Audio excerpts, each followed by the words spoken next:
Bonjour et bienvenue sur la Space TV par Web Agri. Nous allons parler du stress thermique des bovins et notamment la ventilation des bâtiments d'élevage. Alors, on est parti d'un exemple, un partenariat fait entre le SPACE et la société Agriest. Le SPACE qui a mis en œuvre un important investissement pour le bien-être de ces animaux pendant les concours et dans les box d'attente des 3 jours où ils sont là. Alors pour en parler, je reçois Jean-Yves Rissel. Bonjour. Vous êtes Bonjour. responsable des présentations animales au SPACE, et ainsi que Anthony Ginès, Bonjour. donc, de la société Agriest. Alors Jean-Yves Rissel, expliquez-nous un peu quelles étaient vos problématiques sur le bien-être des animaux durant le SPACE. Oui, donc effectivement, ça faisait des années qu'on avait cette problématique sur la manifestation parce que souvent, les 15 premiers jours de septembre, on a une fin d'été qui est très ensoleillée et on a quand même des locaux qui sont avec 500 animaux, hein, qui ne sont pas équipés effectivement pour recevoir 500 animaux avec des températures de plus en plus importantes. Et on n'était pas équipé en bâtiment, malgré qu'on avait quelques extracteurs ou des ventilateurs qu'on mettait à gauche et à droite, mais on s'est aperçu très vite que ça ne suffisait pas.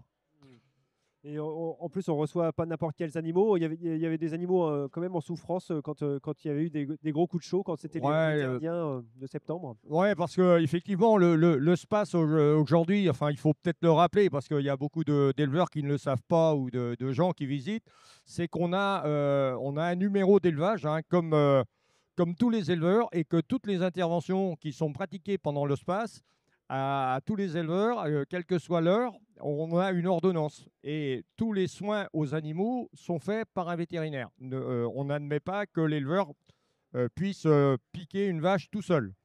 Et on s'apercevait que de plus en plus de frais étaient liés justement à des problèmes de comportement, de souffrance des animaux. Et c'est là qu'à un moment, on s'est dit, il faut faire quelque chose. Parce que aussi, il faut savoir que les éleveurs qui viennent au SPACE, ce sont évidemment les meilleurs animaux qui viennent. Et on les met en condition pour qu'ils soient au summum à la date du SPACE. Et souvent, ce sont des animaux dans certaines races qui sont traités en box individuelle, hein, donc avec des rations spécifiques, des conditions spécifiques. Et c'est vrai qu'on ne peut pas admettre que nous, on ne les reçoit pas dans des conditions similaires, quoi. Donc vous vouliez le top du top pour le hall des animaux. Quelle solution a été choisie? Comment vous avez procédé quel a été votre cahier des charges? Alors, le problème, c'est que le SPACE, c'est un GIE, hein. Quand on a un investissement, on en parle déjà. Et c'est vrai que j'ai été un peu le porte-parole pour faire en sorte que mes collègues administrateurs prennent conscience que l'investissement, il fallait qu'on le fasse, qu'on n'avait pas d'autres solutions, hein.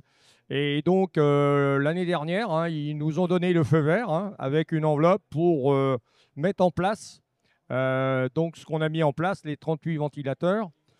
Sachant que on s'est fait aussi accompagner et avant, on a fait des analyses de circulation d'air avec le contrôle laitier et aussi les services de la Chambre d'agriculture, hein, de Bretagne. D'accord.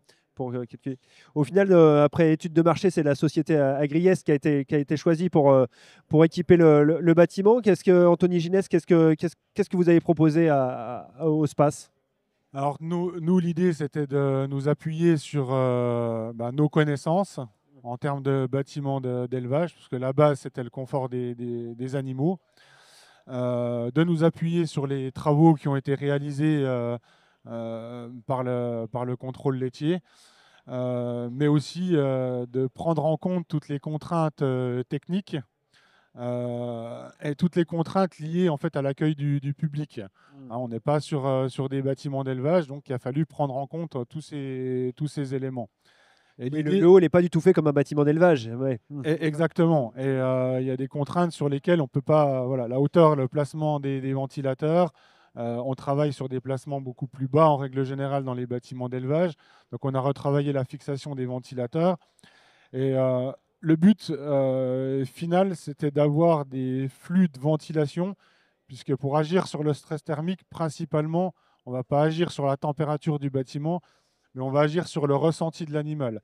Donc le but, c'était d'avoir un maximum de vitesse d'air sur les animaux et éviter les zones exposants, les zones publiques. Donc en s'appuyant sur tous les éléments, on a fait une proposition de plan d'implantation de nos ventilateurs qu'on a plus ou moins après ajusté en fonction des nouveaux emplacements de stands, parce qu'on a tout travaillé sur plan. Habituellement, on se rend dans les élevages, on regarde toutes les contraintes techniques, l'orientation du bâtiment, l'orientation des ouvertures naturelles et ainsi de suite. Et là, il a fallu qu'on travaille sur plan. Donc, on aura dû réeffectuer des petits ajustements en fonction des installations définitives. Et c'est ce qui a donné aujourd'hui l'installation qu'on a aujourd'hui sur le space. Du coup, vous avez enlevé les anciens ventilateurs, les grands brasseurs hélicoptères au plafond pour passer sur des brasseurs à flux horizontaux. Alors effectivement, c'est des produits qu'on a, nous, à la gamme aujourd'hui. Ces brasseurs-là produisent de gros volumes d'air, brassent de gros volumes d'air, mais la direction des flux et la maîtrise en fait de la ventilation est plus difficile. D'autre part, on avait aussi un phénomène à prendre en compte, c'est la ventilation au point de vue des visiteurs. Donc la décision. Il ne faut pas qu'ils se retrouvent dans un gros courant d'air non plus. Exactement. Ouais. Donc la décision a été prise de déplacer ces gros ventilateurs qui produisent de gros flux de brassage, mais à des vitesses d'air plus faibles sur toute la partie en fait toute la partie stand, qui est vraiment destinée à l'accueil du public, et travailler avec des ventilateurs verticaux qui offrent un flux plus précis, plus dirigé sur les animaux et des vitesses d'air plus importantes, parce qu'encore une fois, les besoins des animaux ne sont pas les mêmes que les humains. Il y a une régulation de tout ça? Comment ça se passe? Oui. Alors, il y a 4 zones qui ont été définies par le contrôle laitier, 4 zones qui ont été identifiées avec des besoins différents. Donc aujourd'hui, on a 2 régulateurs de température. Chaque régulateur régule 2 zones. Et on a le bâtiment en gros qui est scindé en 4. Et chaque groupe de ventilation est réglé différemment. Donc ça amène aussi à avoir des petits ajustements, puisque la température peut changer d'une année sur l'autre. Mais nous, on est là présents sur le space depuis de nombreuses années, et on a des gens sur le stand qui sont capables d'aller à tout moment piloter ces petits réglages en fonction du contexte du moment. Jean-Yves Rissel, il ne fait pas encore trop chaud ce matin, mais le soleil arrive pour la semaine. Vous pensez que vous êtes satisfait de la solution là, aujourd'hui? C'est pas souvent que les éleveurs nous félicitent, mais les premiers éleveurs qui sont arrivés hier, ils sont venus nous voir en disant merci, parce qu'on sentait déjà que ça fonctionnait. Et en plus, cette année, avec la problématique qu'on a eue sanitaire sur la FCO, on a mis en route dès la semaine dernière les ventilateurs pour refroidir le bâtiment et éloigner un peu les moucherons. Et éloigner un peu les moustiques. Donc ils ont double utilisation cette année. Okay. S'ils peuvent broyer les moustiques au passage, ça ne fait pas plus mal. D'accord. Anthony Ginès, oui, quand on parle aujourd'hui d'adaptation à ces périodes caniculaires, qu'est-ce qui peut être fait? Quelles sont les solutions? Comment on s'adapte à chacun finalement Alors nous, on s'appuie sur notre expérience, mais aussi sur les travaux qui sont faits par les organismes tels que l'Institut de l'élevage. Et on essaye d'apporter en fait une réflexion globale sur le bâtiment. L'idée, c'est d'amener les éleveurs. Alors, quand le bâtiment est là, on va essayer d'apporter le maximum de solutions. Mais sur une construction neuve, on va essayer de réfléchir une approche globale pour justement mettre des choses en place et éviter d'avoir après à mettre en place des solutions palliatives. D'abord travailler sur du flux naturel, quoi. Exactement. Alors travailler déjà sur le rayonnement, éviter au rayon du soleil de rentrer dans le bâtiment, éviter les matériaux qui vont emmagasiner de la chaleur et la restituer la nuit. Après, on va travailler sur la ventilation naturelle, parce qu'une ventilation dynamique dans un bâtiment mal ventilé naturellement, ça apportera du mieux, mais ce n'est pas l'optimal. Et après, la ventilation naturelle, les périodes caniculaires de plus en plus récurrentes, de plus en plus longues, qui durent de plus en plus tard dans l'année, vont nous amener à installer de la ventilation dynamique. Et après, en dernier lieu, pour pallier aux urgences et vraiment aux situations critiques, pourquoi pas l'adduction d'eau, comme les installations de douchage ou de brumisation. Donc ma fonction moi, dans l'entreprise est d'essayer de mettre tous ces systèmes en fait en synergie pour apporter une réflexion et une solution globale. Aujourd'hui, chez Agriès, vous êtes capable de faire ça, du brise-vent jusqu'à la brumisation. C'est des choses que vous avez au catalogue, si je peux dire. Ouais. Exactement. Du fait que ce soit des systèmes qui fonctionnent en synergie, nous ne voyons pas travailler un sujet et laisser l'autre de côté.